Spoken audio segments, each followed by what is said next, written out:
It begins with recognizing the deep inequities that live among us.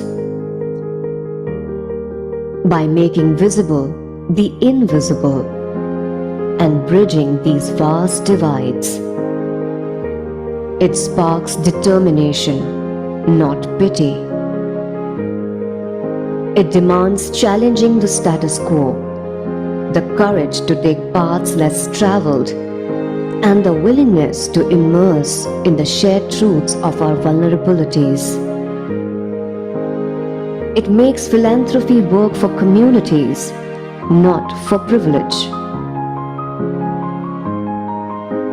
It calls for nurturing trust and radical kindness, the empathy to explore possibilities, and the humility to accept these in our oneness. It's the fierce ambition to be uncompromising, to satiate the hunger for learning, and to have the audacity to amplify the most vulnerable of voices. It requires perseverance, intelligence, and gusto, true moral courage for sustenance. It inspires leadership that adjusts the sails to catch the wind, to imagine possibilities in pursuit of a higher purpose, bigger than ourselves, but that together is surmountable.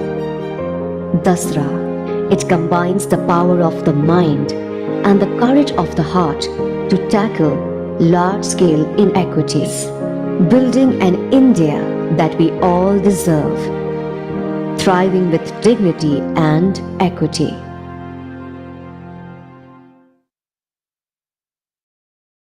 Good evening, everyone, and welcome to the Dasra Philanthropy Week 2023. We are glad to have you all join us today. Dasra Philanthropy Week is currently in its 14th edition, and it has always stood as a platform to bring together diverse stakeholders and voices from the development ecosystem to convene, converse, and continue sustained action towards the quest for 1 billion Indians to thrive with dignity and equity. We're delighted to share that this edition is hosting 40+ sessions across diverse themes, hear voices of 100+ thought leaders, and have more than 2,000+ attendees tuned in for both of our in-person and virtual events. This is the most extensive spread of programming we've ever had at DPW, and are excited for a lineup of thought-provoking sessions we have lined up for you today. Welcome to the session, Augmenting Capacity of Public Systems, Unlocking New Paradigms with Philanthropy. This session is being held in partnership with the Nudge Institute, and we have Shubhoshri Datta, Managing Partner, Social Entrepreneurship at the Nudge Institute, joining us today. Shubhoshri has over 30 years of investing experience in the Asian credit markets across the broad spectrum of credit strategies. She has worked with Fiera Capital Asia, formerly Clearwater Capital Partners, for about 20 years, and her last assignment was as CEO of its Singapore office. She was also a member of the firm's investment and management committees. She started her career with ICICI Bank in India. Shubhoshri has a PGDM from IIM Calcutta and is a CFA charter holder. It is my pleasure to now hand the floor over to Shubhoshri from the Nudge Institute. Over to you, Shubhoshri. Thank you so much, Exna. It's really a pleasure to welcome our panel today that bring very different perspectives on how new models are bringing about systemic change and who are the actors we need to enable this change. Firstly, we have Ruchi Mathur, who is co-founder and CEO of Lighthouse Communities Foundation, a nonprofit that works in partnership with government, civil society, and private sector to enable large-scale economic transformation. It works in the area of skilling and livelihoods, primarily working with youth that are 18 to 30 years old, and enabling agency skilling and livelihoods. Ruchi has earlier worked as CSR head for Zensar Technologies, COO for Teach for India, and with CRY. She's an alumni of IIM Ahmedabad. Next, we have Umakant Soni, who is the co-founder and CEO of ArtPark AI and Robotics Technology Park. He's focused on building the AI mothership for billions of users in India. He's a nominated expert from India's side for the Global Partnership on AI, or GPAI. He's also the chairman of AI Foundry and has co-founded India's first AI fund and has backed some of the best AI companies in India. He's an alumnus of IIT Kanpur. Welcome, Umakant and Ruchi. Aparna leads the JPAL South Asia's Innovations in Data and Experiments for Action, IDEA Lab, where she engages extensively with state and national governments, partners, and various other stakeholders, focusing on data accessibility, quality, and usability, and strengthening data uh, within the government agencies. She was earlier leading JPAL's large-scale partnership with the state government of Tamil Nadu, which she continues to be involved with in an advisory role. Prior to JPAL, she has consulting experience with the World Bank, IFMR, and other organizations. Aparna has a master's in international policy from University of California, San Diego, and a master's in economics from Gokhale Institute, India. So I'm really honored to have this panel who is pushing the envelope in enabling new relationships between stakeholders in various ways. Ruchi's with the PPPs, Umakant with AI, and Aparna with data. I'll start with Ruchi. Ruchi, you have a unique public-private partnership model where a collective action model needs not only to scale, but also leverages the specific expertise of various stakeholders. Can you tell us more about your unique model? Thank you, Subhashri. And firstly, thank you so much for this invitation. It's an honor to be on this panel. I'll jump straight into it. So yes, I represent a nonprofit Lighthouse Communities Foundation, as Subhashri mentioned. And we have a vision of enabling underserved youth to realize their full potential through sustained livelihoods and good citizenship. We run a bouquet of programs to enable this. One is called the Lighthouse Program. The second is a bouquet of programs under Global Opportunity Youth Network, as well as digital empowerment and social emotional learning programs. So as Subhashish mentioned, right from the genesis of Lighthouse Communities Foundation, and we started work in 2015, the idea was to enable a collective action approach, very much, sort of anchored by a PPP. The idea is to enable civil society, government, as well as the private sector to come together so that one can enable transformational change rather than incremental shifts. So as far as government is concerned, for example, if we look at the Lighthouse program, the lighthouses are these physical centers. They are, 3,000 square feet in area. The space for the lighthouses is provided by the government. So for example, in Pune, which is where we started our work, Pune Municipal Corporation provides the space. It's of course free of cost. But apart from that, we also work with an architect and submit a design which will transform that space so that it's an aspirational space for young people to come to. So they do the renovation of this of the space, as well as provide IT equipment and furniture. So all the capex, so to speak, is provided by the government. And on the other hand, the private sector comes in for enabling the programs to actually run. Today, I would say that approximately 16 to 17 crores, over $2 million of funds have come in from the government just in terms of one-time expenses. And ongoing, if one looks at notional rent, then that would be close to another $2 million. So that's the extent of investment that the government is making in the programs. When it comes to skilling organizations, because the Lighthouse and other programs, they're all about enabling people to reach their full potential. And so it's about giving freedom of choice. So if we are not running the skilling programs ourselves, we partner with other organizations. So today, whether it's nonprofits, whether it's for-profit organizations, we have partnered with around 105 skilling organizations across the country to deliver the best of the skilling ecosystem to the young people in the 9 cities that we serve them in. And when it comes to the employer ecosystem, there are around 7,500 employers where young people have got placed. And it's mainly, this ecosystem approach is something which helps with saturation of a city. So it's a place-based approach. And if you look at Pune as an example, then today in 6 years' time, we are present in around 450 out of 550 slum communities of Pune. 1.2 lakh citizens have been directly impacted through various programs, and more than approximately close to 15,000 have got jobs just in Pune itself. So today, wherever you go in Pune, one will come across a lighthouse alumni who's working in that place, whether it's a retail store or coffee shop and so on and so forth. So this collective action and PPP model has really worked for us. Thank you. I'll stop here. Thank you. It's really interesting. And what I also like about your model is you're enabling the youth to get access to various professions by partnering with other organizations, and really, cannot underscore the importance of collaboration in our sector to get the widest reach.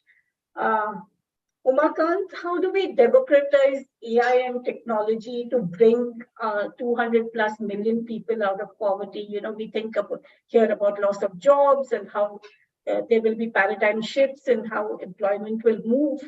And would you see the role of government and philanthropy and other stakeholders, including academia too, that they must play in enabling this shift?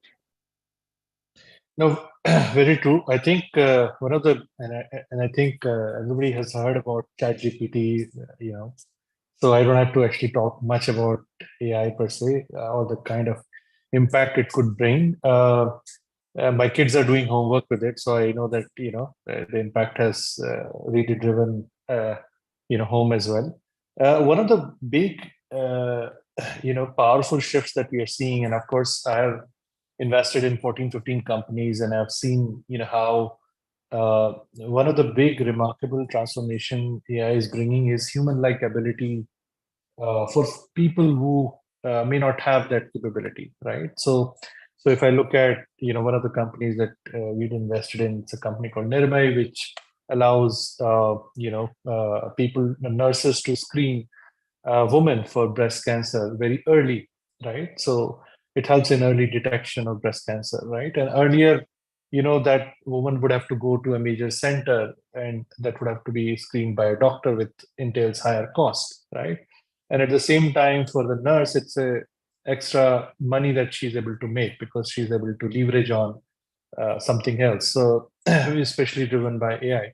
So what we have seen very on the ground, right, while people talk about shifting of jobs and other things, I think what it is going to do is to actually make people more productive, right? And the usual way people have been becoming productive is like 15, 16 years of education or skilling, and then you acquire those skills, and it comes at an expense, right? Now, maybe the AI transformation that we are seeing allows you to leapfrog, right, and get to that destination much faster, much quicker. And that's a real possibility. And we see that that could actually bring a whole set of capabilities which ordinarily would have taken much longer time for people to get to. And that actually represent a very real opportunity for people to leapfrog out of the extreme poverty. And that's a very real story. The challenges are also there, like if the distribution or accessibility of this technology is not uniform, then it could lead to concentration of wealth even further. So I think that is where we are trying to play a role, especially with ArtPath, by bringing industry, academia, and government together and looking at can we take this massive technology leap and use it to create a positive change in the society, and look at really solving problems that we face around. And it's not easy. I think this all the three stakeholders, they speak different languages, and just getting each other to be comfortable with the languages spoken around could be of course has been very challenging, but at the same time it is also promising because governments have the mandate to take the change to billion plus people, right? They are the only people, right? So if I look at government, is a very large cooperative, right? If I were to look at from that perspective, where all of us, we pay taxes and we get something back from it, right? And since it's a cooperative, each person who's contributing, and everybody's contributing, right? Even if a poor farmer buys a bar of soap, he or she is actually paying some taxes, right? Which may be much more disproportionate with respect to the income that she's actually making. So it's a cooperative. It's a very real cooperative. And since it has the mandate to be really make things accessible, and that's where we thought that we want to bring that particular stakeholder into equation as we try to democratize AI, and that involves things at various steps. One is of course the technology challenge, right? We've been actually trying to build these data sets for because in India you have the language changes every few kilometers, right? So it's not that one speech to text algorithm will work for everyone. It's not going to work like that. So you need to have, and if it, because the languages in India have evolved over a long period of time, right? So, uh, and they have evolved to describe the local context. So they are very important, right? So language has been one big challenge in democratizing access to such advanced technology, because if you can talk to a computer or talk to a machine and use that to enhance your capability, it's a very real access that you have to a much better outcome out of your life. Today, it's really a challenge. It's about lottery. If you are born in a large city to good affluent parents, maybe if your parents were already having good access to learning and education, you actually have a massive leap ahead of you, right? But if I really talk about people in the villages, they don't have access to technology. They have to migrate for work. It creates socioeconomic challenges. So how do we bring digital work, enhanced work to the rural areas? That's another big set of opportunities that we are seeing. Third one is, of course, healthcare is a big reason why people fall into poverty. I mean, 60+% of the people fall into poverty because either they fall sick or near or dear in their family falls sick, right? So how do we bring accessible, high potential healthcare to everyone? That's a big challenge that we see.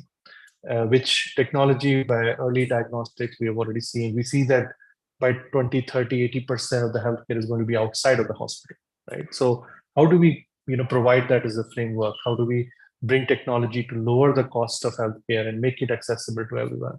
That's a big potential challenge that we see.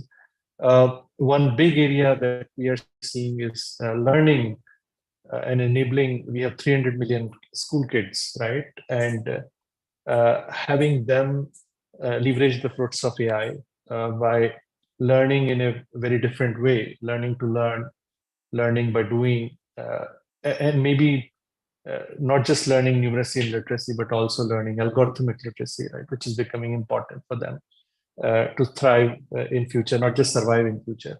That is a very real opportunity. In fact, the future of these 300 million kids will determine where we land up, not just as a nation, but also as a society, because India is going to have probably the largest number of young kids in the world. So these are the three big areas that we see where technology will play a large part. And I think we seek inputs from all the stakeholders. I've been coming from a venture capital background, and one of the reasons what we've been trying to think about is like, how do we create sustainable change, I mean systems of change which are sustainable, not just socially but also financially, because if they continue to keep changing the society in a positive way, maybe we would actually have a better tomorrow for our kids. So I think that is a new perspective that we've been exploring. How do we create these sustainable systems of change via impact startups, as we call them. And I think we have had some learnings and some more to go. Thanks, Umakant. And that was really interesting. And AI, you need data for AI, so it segues nicely into Aparna's kind of field of expertise. And I would like to ask her that how can we use data for systems change? And can you give us a few examples of how you have been using data with other stakeholders to build a long-term vision? Sure. Thank you, Vishri. And as you rightly said, it's a nice segue. There is a lot of interest around use of technology. And as Umakant was just describing, it could be a game changer in the kinds of things we're able to do. What needs to catch up along that is the massive volumes of data that these digital technologies generate and how we think about it. And so as a research organization at JPAL, our commitment is to use evidence in research to inform policy decisions at scale. And so this means that our research studies are strongly embedded along with theory in the data that we collect locally on the ground or data that is generated through these technology systems to test interventions, to measure impact, to measure long-term outcomes, which then can feed back into the decision-making processes. So this fundamentally shifts the way we think about data as something that is used for, say, reporting purposes or for administrative purposes of delivering government services to a fundamental way of thinking about data as a decision-making tool. And what we mean by that is that it becomes an input into the entire policy or decision lifecycle, as we call it, from identifying where the gaps and where the problems are, to design appropriate relevant solutions that can be targeted at the most vulnerable or people who are being left out, to use data to measure the impact of such interventions, and eventually, of course, scale up the most successful or innovative ideas so that they don't just remain in silos and can actually be converted into policies and programs. So I'd like to, I think, take a couple of examples to tell you where we are seeing some promising developments in this direction. One such area is in the space of elderly population and their care. So on the one side, we have a growing young population, but in certain parts of the country, especially in the south, in Tamil Nadu and Kerala, we also have the problem of an aging population.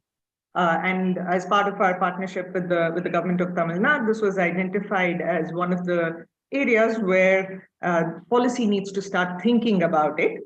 However, there was no data that was presently available on the elderly as a cohort. So one of the ideas that came out of this engagement was to actually think to build a longitudinal data set, which is you capture data from a sample of individuals or households at a fixed frequency. So every 2 years, we go back to this 5,000 households with elderly population and track the changes over time.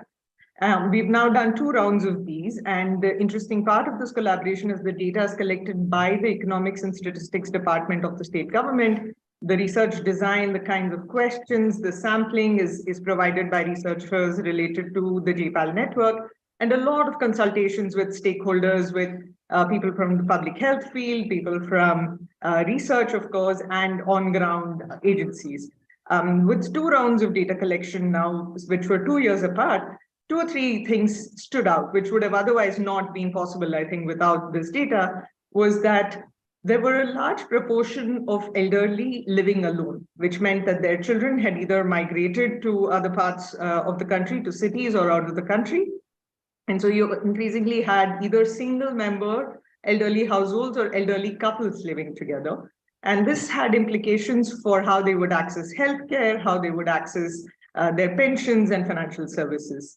And so this has led to actually 2 or 3 types of directions which we're engaging with in the government to try and address. One part of it is social security. How do you adapt the existing pension systems to reach elderly to make it easier for them to access these benefits? And especially during COVID, having this panel data set helped us quickly follow up with the elderly households to see where the challenges were, whether they were receiving rations or not, whether they were receiving financial assistance, and be able to feed that back to the government so that they could take corrective action. The elderly living alone, for instance, was a bit of a surprise to everybody. While we knew social systems were breaking down a little bit and changing, the proportion of it was almost 20% of the sample which were elderly living alone, which meant there was need for interventions around, say, loneliness, around cognition, which is an increasing trend in this population subgroup. And then finally, I think Umakant mentioned this earlier as well, on health challenges. A lot of us, not just the elderly, even among ourselves, conditions go undetected, which means that we may not know whether we have diabetes or hypertension until a problem crops up. And so this is sort of the same thing that we see in the elderly population as well. Self-reported data is very different from the actual observational health data. So the panel data set actually enabled the department to also collect not just socioeconomic information, but undertake health checkups to be able to assess the health status. And so now there is actually very interesting interventions being designed to say, could we use machine learning techniques with simple tests to be able to predict who are the people most at risk, who should be taken to a PHC, or for instance, get the medical services to the village or to the homes of the people. And so the entire range of questions and how this is informing policy thinking and decisions around what are the needs of the elderly, what are the kinds of interventions that should be designed is, in a sense, the ideal way to think about it. And of course, combined, it is not just data alone, right? It needs to be combined with policy experience, with on-ground practice, as well as financial constraints, resource constraints, but it becomes a strong guide to identifying where the most needs are and where to target financial resources. So there are examples like these which then help build the culture of thinking about data for decision making. And so with things like, and we see these examples in use of maternal and child health apps which are being developed and how that can be used to improve immunization outcomes. There is strong evidence from past research which we've done both with NGOs as well as with the government in Haryana to look at how to target small behavioral nudges to improve full immunization rates among children. And so this is now going back again to see how nonprofits could actually help the government solve the last mile challenges in improving demand for immunization services. So some of these examples, the purpose they serve is to demonstrate to all stakeholders, from the frontline worker to the head of the department or the policymaker, on how to think about leveraging data, relevant data, good quality data, to make the right sorts of decisions in environments where we are always resource constrained. And so once that you see the demonstration yourself and you can anchor it in use of data, is when investments will be made in improving the quality of data and in systematically thinking about data at every step of program design and implementation. Thank you, Aparna. This 20% number will stay with me. That is really much higher than I thought it would be. What is also interesting in what you shared is the government continues to be front and center, the largest scale lever to any intervention in the country. And at the Nudge Institute, we have something called the Indian Administrative Fellowship, where there's an 18-month program where we are working with state governments and civil servants to work on specific problem statements. So we have these dynamic civil servants that have problem statements, and we bring in people from CXO level people from industry for a period of 18 months to work with these IS officers on specific problems. We had a very successful Karnataka first cohort, and the second one is being planned. We are now in Punjab and looking at other states.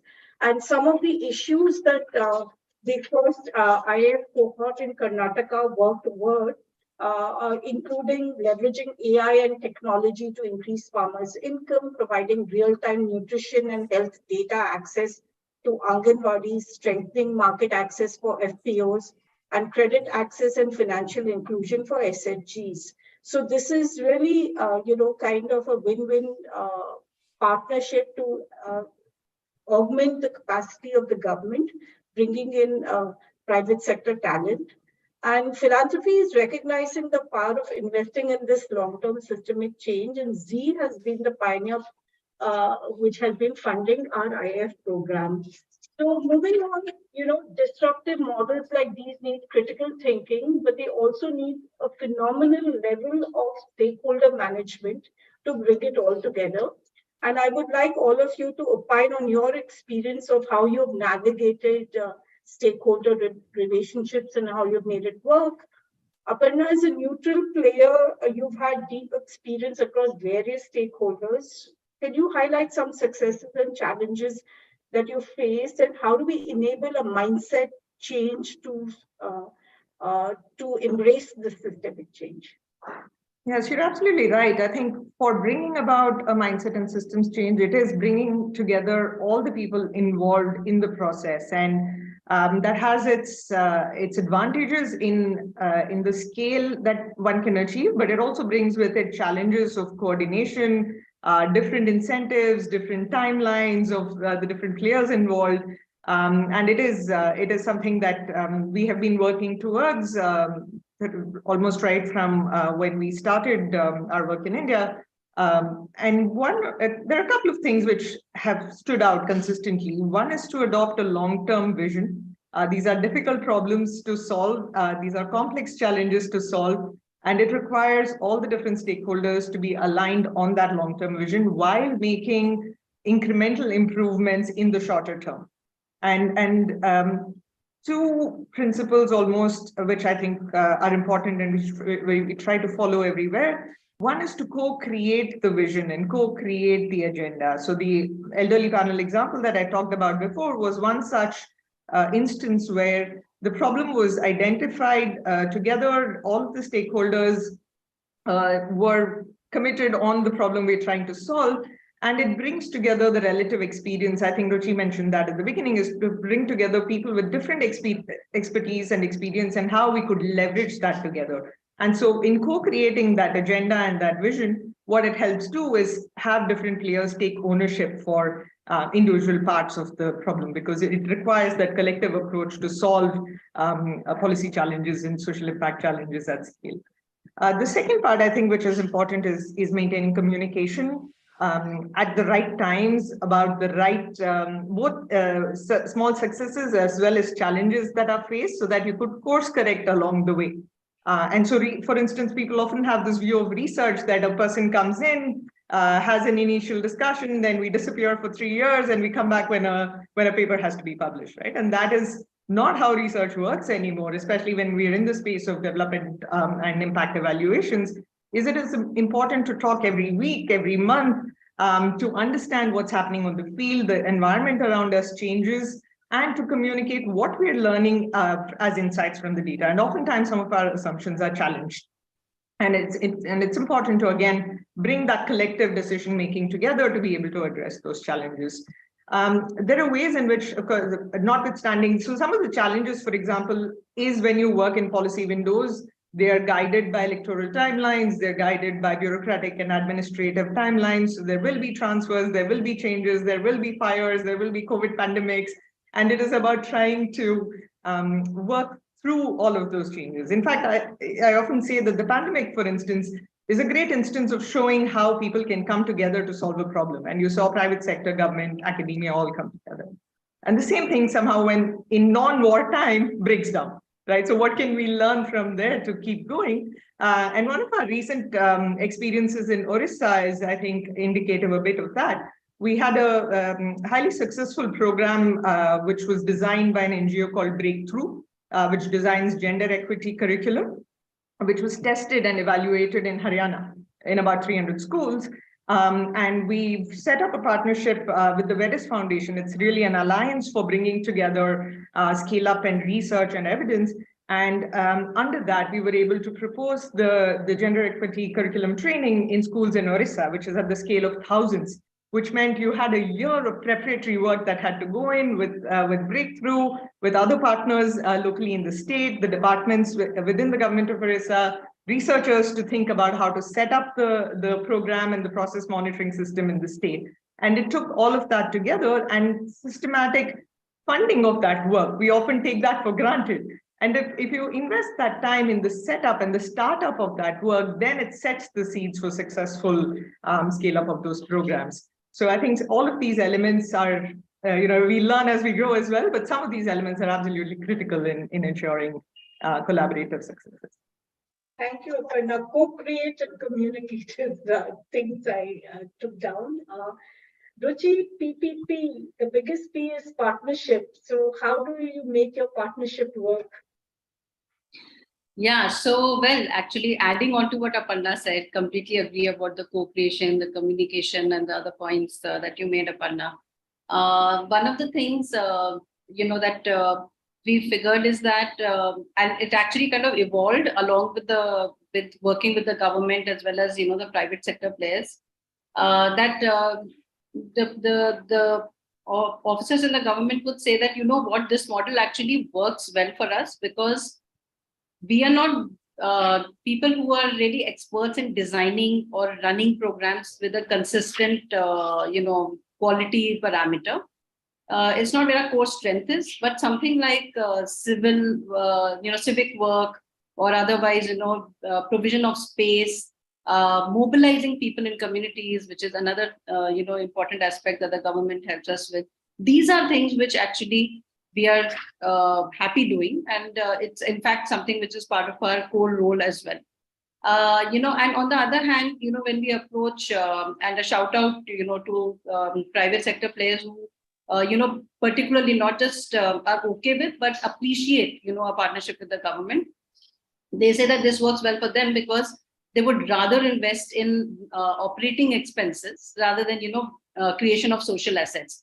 So I think basically the point being that if one is working with each partner to be able to leverage their strengths and what it is that they are comfortable bringing to the table, then it becomes much more sustainable. I think the second point, and there are 4-5 points in my mind as I speak. The second point really is about taking away the pain of coordination.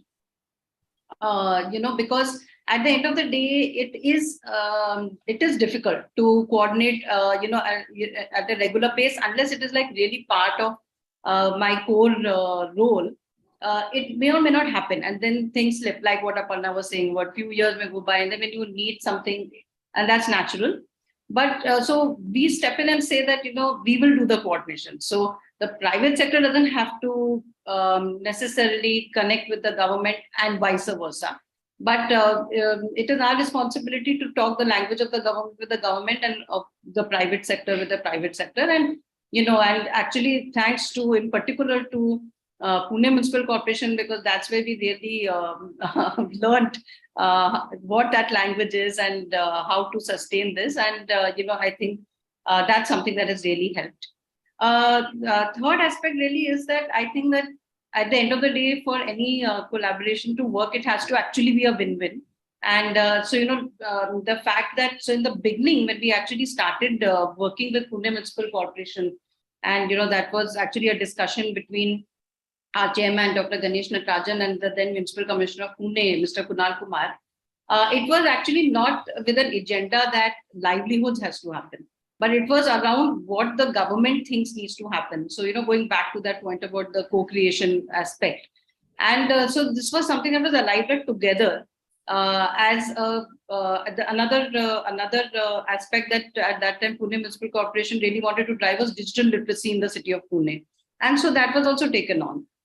So in that sense, it was about what actually is part of the government's priorities. And it wasn't about, what is it that we particularly want to run. So I think that's the third aspect about relevance. I think the relationships aspect is extremely important. So, everyone, of course, we know the importance of relationships. When it comes to the government partnership, it's about, not just that the relationship has to be with the person who's the senior most. So administrative head would be, the municipal commissioner, but it's also about all the way, especially because ours is an operational partnership where there's actual like electrical work happening and mobilization on the ground happening. So it's with the social workers, it's with the junior engineers, and it's all along the line and the continuum really. And not just with the administrative folks, but also with the political, the corporators on the ground, because finally the programs are for on-ground communities. And that's how, they really, we really value what they bring in terms of the recognition and saliency to the Lighthouse program, and also the inputs that they provide. And that really brings me to the last point, which I think is the most important, which is related to authenticity.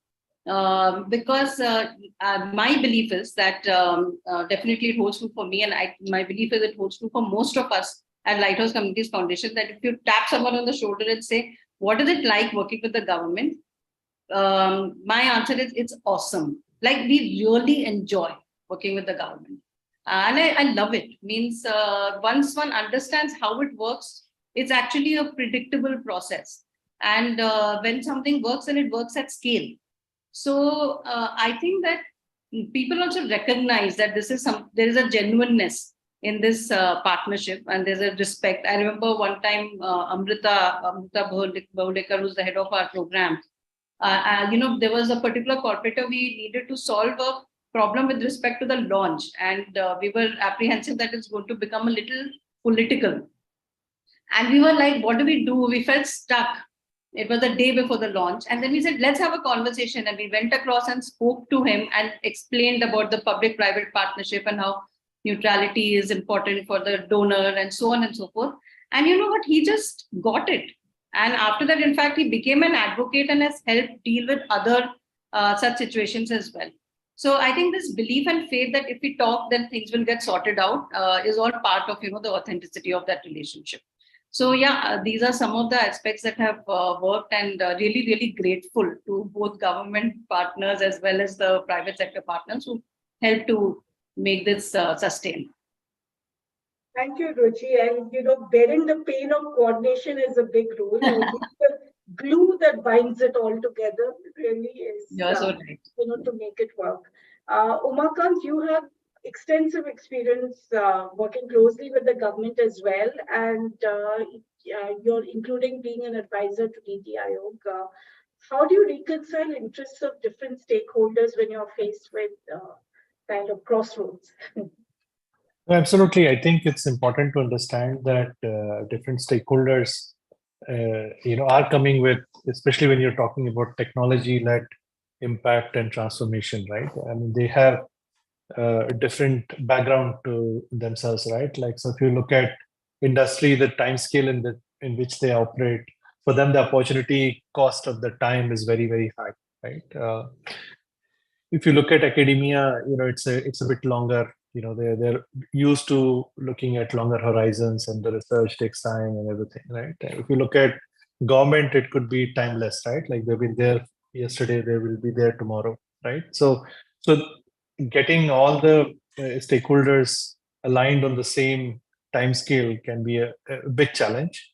I think it's a continuous process of communication and understanding, how each person or each stakeholder values that particular aspect. The other big challenge is also,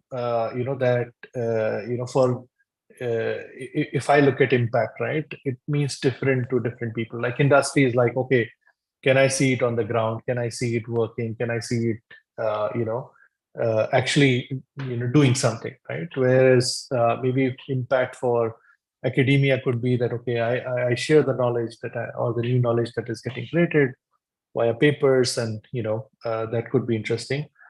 Impact for government could be the policy creation part, right? Like where I create the policy and let other stakeholders come together to solve a problem, right? Now, aligning all of them on the same impact, right? Like, okay, it's not just that we will create the policy, but we'll also eventually get the impact onto people, and getting everybody aligned.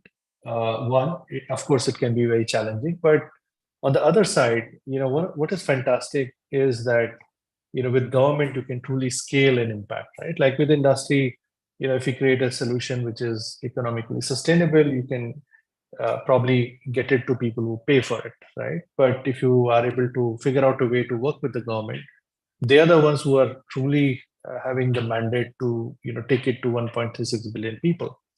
So they are the one who are actually incentivized by scaling it to every single person. So I think the technology, scaling that impact part is massive, and I think that has to be appreciated, because no kind of industry can actually take the impact to everyone. The other part, which is kind of very interesting, is like how everybody looks at funding such impact, right? Like for government, it's like I want to fund an ecosystem approach to create that impact, right? The industry is very, very specific that okay, this is a startup, or this is an intervention that could lead to maybe impact which might be economically sustainable, and that's where they want to go in. Academia is a lot more open. It's like even no impact is a learning, right? So they're very wide in their perspective, and they have to be, right? I think if you have to be very open and explore all the avenues, you have to look at all the aspects. Okay, yeah, this did not create any impact. That itself is also a learning that they need to document and maybe share it with others. So I see that multiple stakeholders have different perspective in terms of timelines, in terms of what constitutes impact, and also what actually truly impact is, right? In terms of in terms of scaling it, and how it eventually will be received. So they have different definitions, and you have to respect the definition because they are coming from a deep background in that part. Having said that, evolving a common language for dialogue is critical, so that what we are trying to work for, right? Like at ArtPark, we had this aim of impacting 1 billion people by 2030. It's a massive goal, right? I mean, how do we do that?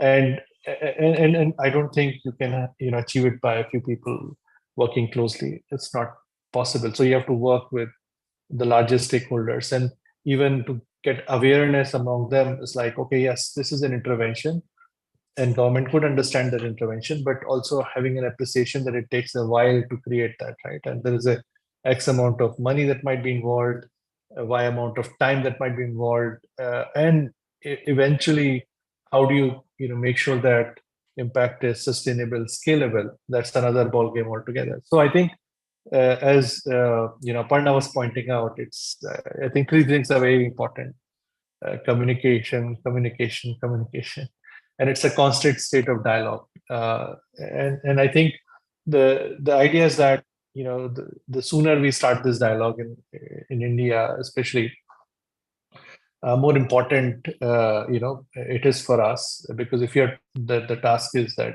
we want to take 200 million people out of extreme poverty, and this is going to become even more challenging with the technology shifts that we are seeing, where the nature of jobs could shift, the nature of work could shift, how we enable people could shift as well. This dialogue is even more critical. The nature of society might shift as well. I mean, we are aiming to go to Industry 4.0. Now, with each evolution of industry, whether it's agriculture, industrial, knowledge, or Industry 4.0, which is the AI-driven industry, society has changed. The very nature of work has changed. How people relate to each other and the economic incentives, everything has changed. So, to create Society 4.0, which will go along with Industry 4.0, is extremely critical. Otherwise, there's going to be tear in the fabric of society. That's a challenge that I foresee. And I think for creating that Society 4.0, it's a constant communication between industry, academia, and government is extremely critical. Thank you, Umakant. We have some questions streaming in, so I will address them and staple some of my own to it as well. So, Ruchi, a question you have is, how did Lighthouse convince the government to contribute with space, which is the most expensive? While you reply to that, I also want you to add your vision of long-term systemic change your model can bring about, because you're working with youth and only livelihoods will bring 220 million out of poverty. So it, kind of scalability of your model is something which is at the heart and center of bringing India out of poverty. Thank you, Subhashri. I'll address the second part first in terms of what our vision or dream, I would say, is really. And that is that, in working with the government and with this kind of amazing involvement by the government, and where they are also seeing the results. And that's the reason that, they are also wanting to keep the partnership going. Like in terms of, we have one of the highest, if not the highest, retention rates, like long-term retention and jobs in the urban livelihood space. And the government is seeing that, and they've told us this, that, this is one program that the BBC is working. So their emotional and cognitive investment, hopefully, is there in this program. Over a period of time, could one therefore start shifting, the way that programming happens for livelihoods,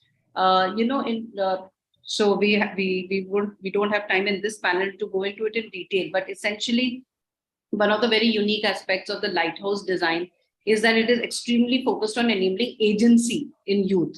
It's first and foremost about enabling young people to be able to make decisions for themselves about what they want to do in life, including in the area of livelihoods. And then it is about, helping them make that happen. And so, in working with the government on this over a period of time, can one shift the thinking and influence the design process in the country as far as livelihoods is concerned? Because truly, agency-led approach to livelihood programming results in far greater, lifetime-related benefits than a more short-term approach. And currently, there is a more short-term and tactical approach as far as programming is concerned. It's many times focused on technical skilling and those kinds of inputs, rather than working a human-centric approach where one is working with self-image and mindset shifts. So this is actually the dream. It's not a small thing, but hopefully, in fact, Umakant mentioned a 1 million goal. I guess there's something magical about that number. We too have a mission of 1 million young people with agency by 2030, and this in partnership with the government and with the research that is actually demonstrating what is the long-term impact of this kind of approach, should be able to actually, we hope, move the needle. So basically, goal-related, moving to lifetime earnings rather than placements, and process-related, moving to an agency-led approach. And as far as the question about the space is concerned, I think two very quick aspects. One is the fact that actually this model itself was co-created. So it's not as if we approached the government and said that this is what we thought and could you provide the space. But it actually emerged through a series of conversations about how can one make this program be scalable and sustainable. And so the thought came through that. And once, Pune Municipal Corporation actually took the lead in doing the provision of space, and it worked well for the government, then other governments also kind of felt that there's a precedent now. So I think that's what helped. And I think the last thing is that, I remember that right long back in the beginning when this model was being embarked upon, then that the municipal commissioner of that time, he was asked that, why should we do this? I spoke about Kunal Kumar. Then you will get transferred and then everything will come to naught, kind of a thing. And he said that, the best way to be sustainable is that you are actually making on ground a big difference, because if that's happening, then the corporators also would like the programs to continue, and that's what makes the difference. And I think actually those are that's how it panned out, and hope for this to continue. And hey, Aparna, how do you think philanthropic capital can push the envelope in creating impact? So are you seeing from the various, kind of assignments that you look at that philanthropic capital is indeed supporting long-term outcomes? Yes, I think definitely, but some of us said this before as well, given that the potential for scale exists when working with governments, there's a lot more, I think, in the last decade or so, a lot more openness across the board, private sector philanthropy, to work with governments to scale up successful programs. And so that has required different approaches also to be evolved in thinking about philanthropic capital and how it can be most effective, where is it most useful. Some of it is in this platform alliance building, which I think Ruchi mentioned earlier. So somebody has to play that role of coordination. And that's something that funding could actually bring together. As you'd see, there are many initiatives we talked about, especially if you think about climate change, which is one of the biggest challenges we are going to be facing. It will affect us through different sectors, if you were to speak. It will have its implications on food security, on agriculture, on health. So it is no longer enough to or sufficient to work in our silo. The modelers who are predicting, say, flood instances have to be able to speak to public health officials who can then inform what should be the strategies to respond to that.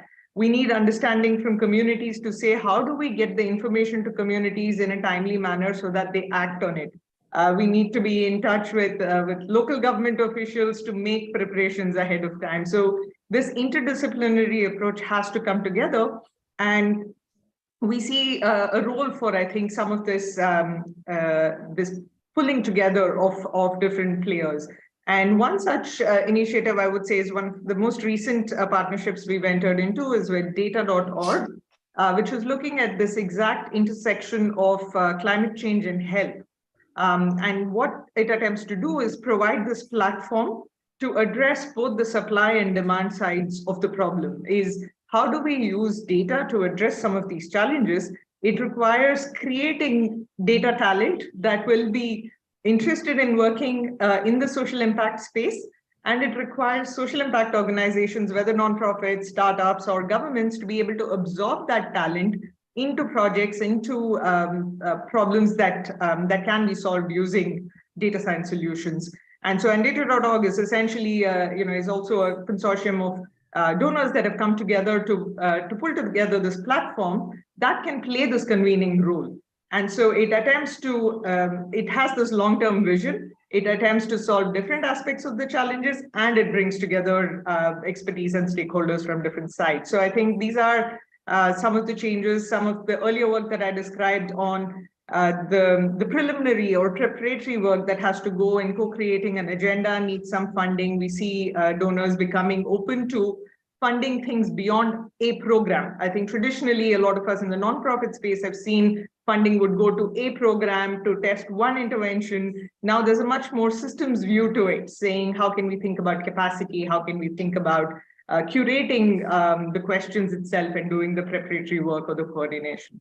And I think more of that needs to be done as well. And yes, I hope to see more of it in the future. Thank you, Aparna. Unfortunately, we've run out of time. There are many questions in the chat as well as from my side as well. But I thank our panelists for their time and this very interesting discussion. Thank you, Dasra, for facilitating this. There is a response poll which is will pop up on your screen. So request the attendees to give their session feedback. Thank you very much to our panelists and to Dasra. Thank you. Thank you so much. Thank you. Thank you.